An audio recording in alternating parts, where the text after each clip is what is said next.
Bienvenue à tous. La journée nationale de l'arbre a été lancée aujourd'hui au Centre international de conférence Abdou Diouf par le président Macky Sall.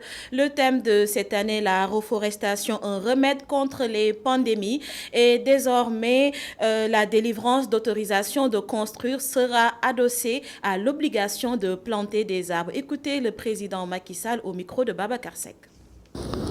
Cette année, un thème important a été choisi, c'est la reforestation, un remède, disons, contre les pandémies.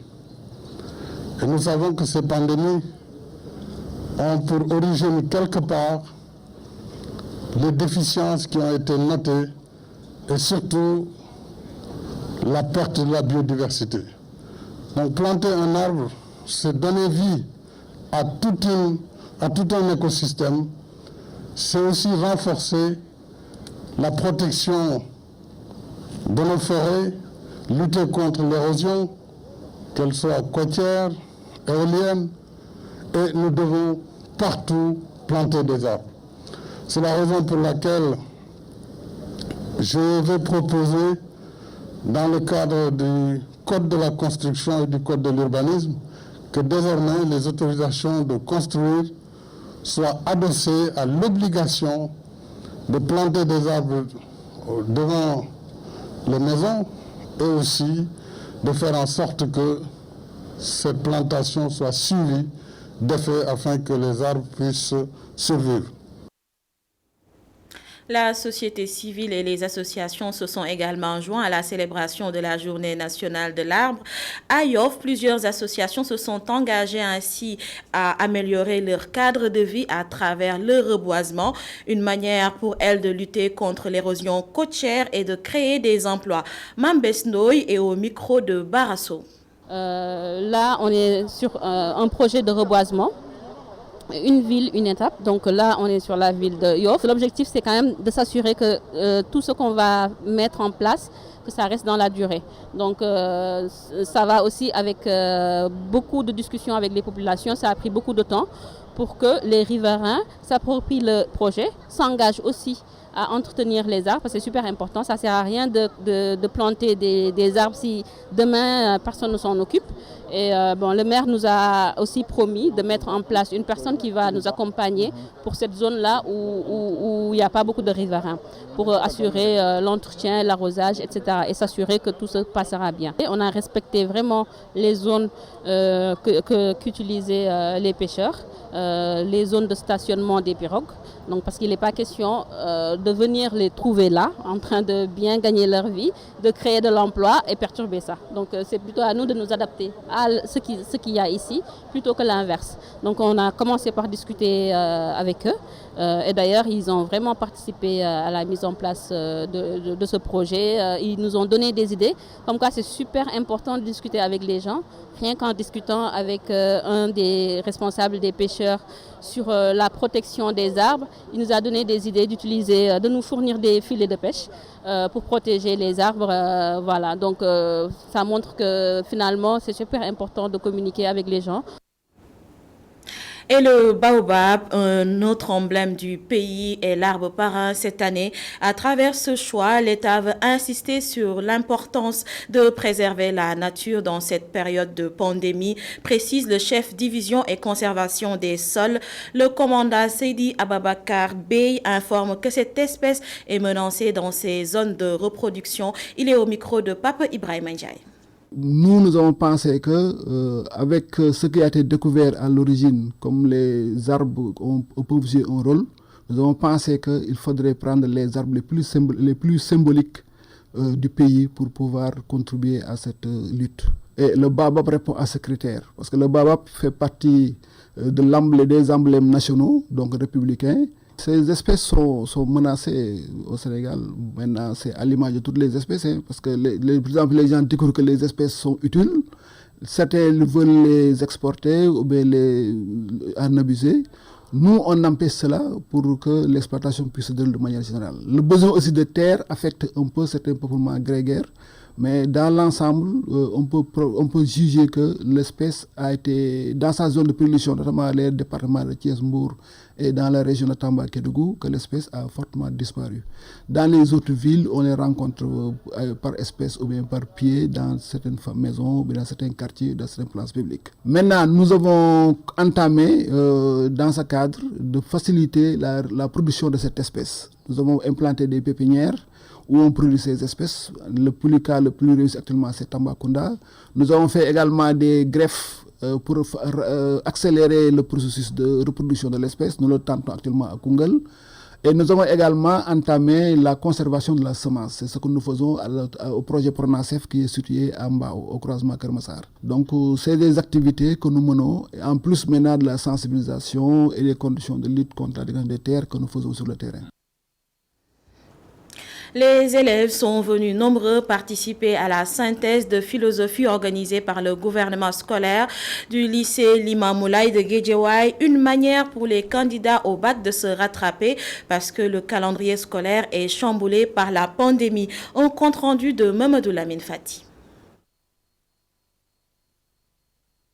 Une synthèse de philosophie pour permettre aux élèves de la terminale de mieux appréhender les examens du baccalauréat 2020. Une année perturbée par la pandémie de Covid-19.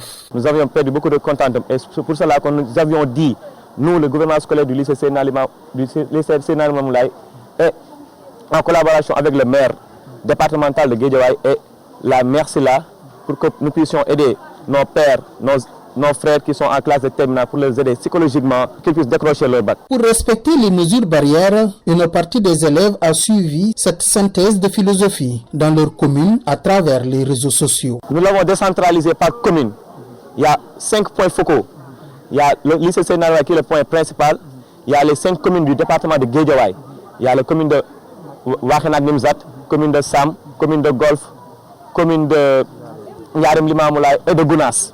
Les 5 communes, on a tous là-bas des centres où on a projeté des vidéos directes en ligne. Pour le conférencier, l'activité de synthèse de philosophie permet aux élèves de rattraper une partie du programme qui n'a pas pu être terminée à cause de la pandémie de Covid-19. Bon, il est clair qu'elle n'est pas une solution en tant que telle, mais elle est au moins une alternative crédible qui peut permettre à compenser un peu le gap. Parce que le contexte est dans exactement ce que vous avez décrit, c'est un contexte particulier. En raison de la pandémie, les cours ont dû souffrir pendant 3 mois à 4 mois. Il est clair que ça a été presque une mission herculéenne que celle assignée aux professeurs de philosophie de terminer le programme dans les règles de l'art. Et donc ça a été dans la douleur et dans la souffrance. Certains y sont parvenus, d'autres non. Les épreuves d'anticipé de philosophie prévues ce mercredi. Déjà, au lycée Limamoulaye, les élèves disent être prêts après avoir suivi avec attention la synthèse de philosophie. Une autre synthèse de philosophie a eu lieu ce dimanche aux Parcelles Assainies, une occasion de préparer les élèves aux anticipés du baccalauréat et de les rappeler les mesures barrières contre la pandémie de la Covid-19. Sophie Ndour, responsable politique APR, et au micro de Sidignan. Nous œuvrons déjà pour la capacitation des élèves en philosophie. Elle est renforcée également pour mieux appréhender l'anticipé qui aura lieu, je pense, le mercredi. Déjà avec le contexte de pandémie, il a été très difficile et également il n'est pas suggéré de réunir un maximum de personnes, un maximum d'élèves. Donc on a jugé nécessaire déjà de respecter des mesures barrières pour éventuellement montrer à la population également respecter les dispositions que l'État a prises par rapport à cela. Cette année, c'est un contexte assez difficile. On s'y est adapté malgré tout. Et nous espérons aussi que l'année prochaine, Inch'Allah, la pandémie sera derrière nous et nous procéderons comme à l'accoutumée quand même aux différentes synthèses et également à notre formule, c'est-à-dire l'organiser ici 2 fois et l'organiser au monument de la Renaissance 2 fois.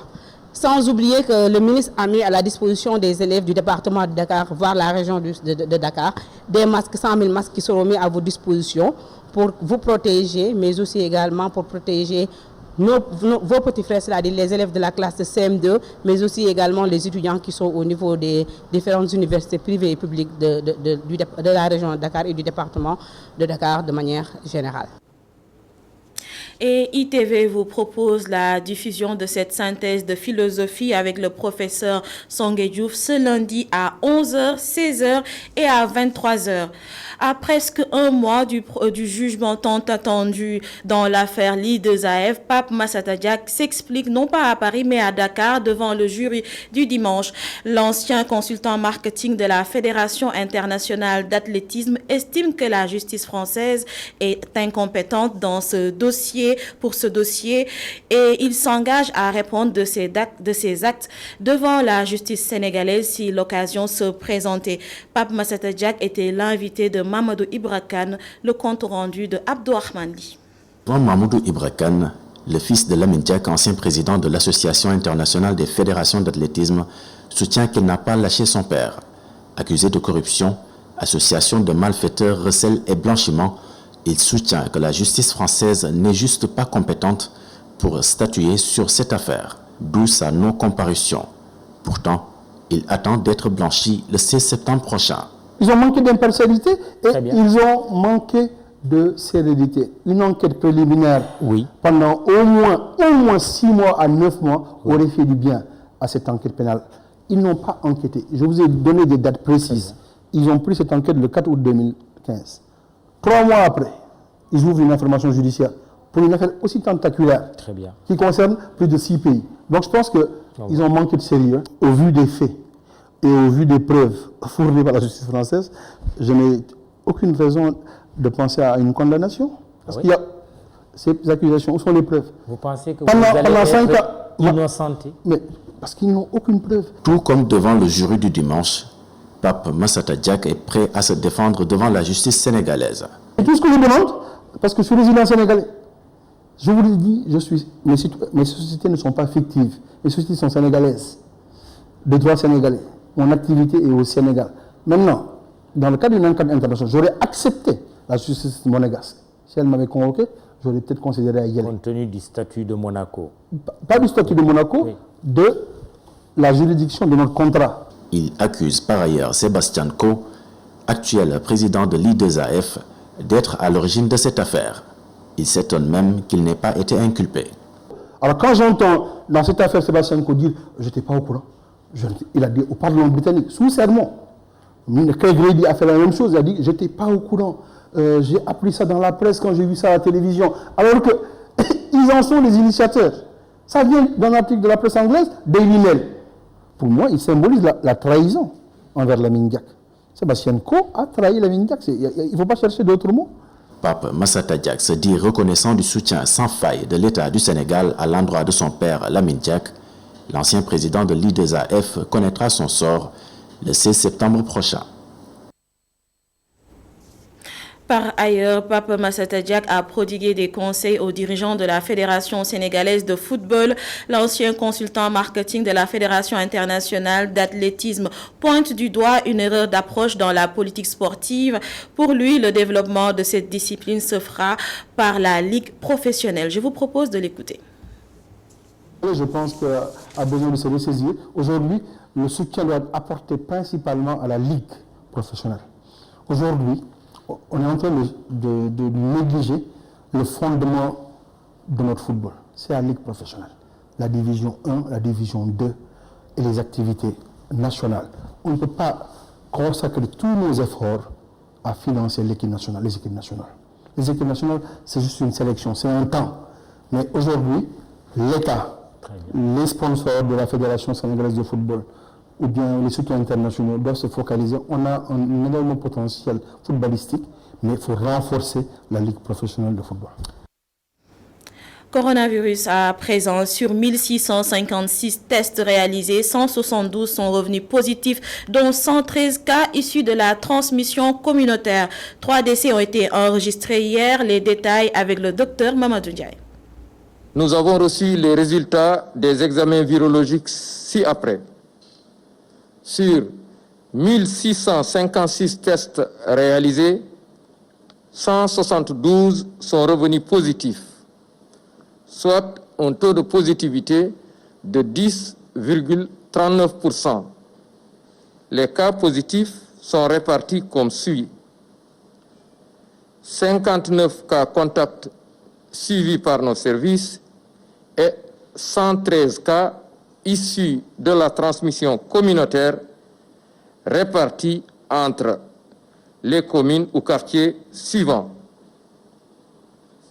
Thiès en a 19, Rufisque 9, Tivaouane 8, Mbour 7, Saint-Louis 7, Ngor 4, Pikine 4, Gueule Tapée 3, Les Maristes 3, Mbao 3, Pout 3, Grand Dakar 2, Grand Yoff 2, HLM 2, Kédougou 2, Liberté 1 2, Médina 2, Ouakam 2, Parcelles Assainies 2, Passy 2, Sacré-Cœur 3 2, Almadies 1, Centenaire 1, Plateau 1, Dieuppeul 1, Fann 1, Fass 1, Guédiawaye 1, Hann Montagne 1,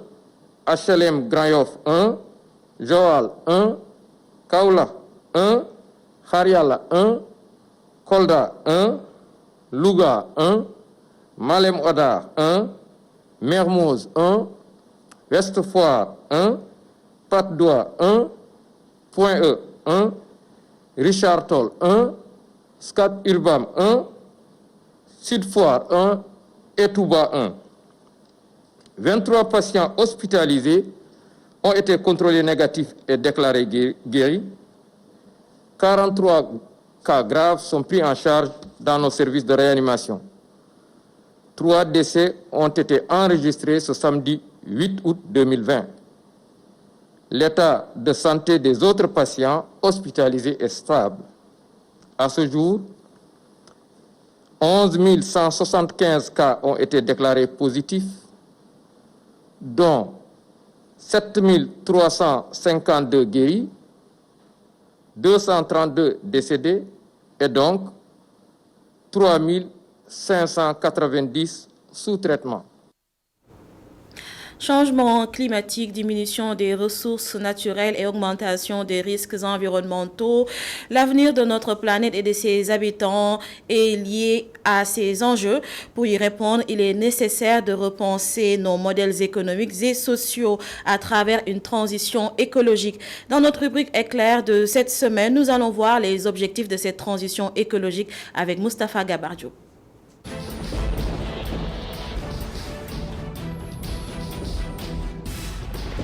La transition écologique vise à créer un nouveau modèle économique et social pour répondre aux enjeux environnementaux de notre siècle. Nos façons de consommer, de produire, de travailler ou même de vivre ensemble sont ainsi appelées à évoluer pour diminuer notre impact sur l'environnement. La transition écologique comporte ainsi plusieurs volets, comme la transition agroalimentaire, favorable à une agriculture plus biologique et paysanne, ou encore la transition industrielle, qui incite à la production de biens plus durables, recyclables et facilement réparables.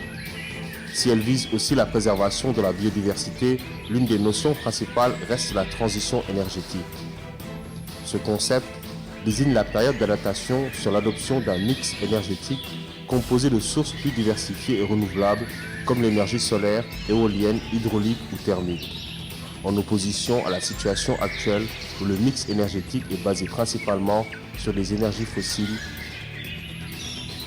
Ces changements sont ainsi incontournables aujourd'hui compte tenu de l'épuisement assuré des ressources énergétiques, du réchauffement climatique et de ses effets sur l'environnement et sur la santé humaine. Après avoir ratifié l'accord de Paris sur le climat, le Sénégal a pour ambition à l'horizon 2050 de consommer des énergies propres à plus de 90% afin de tourner le dos aux ressources fossiles. Une transition énergétique déjà amorcée avec 8 centrales solaires et une centrale éolienne qui assure déjà près de 22% de la consommation nationale en électricité. Une part qui devrait passer à 30% d'ici 2022.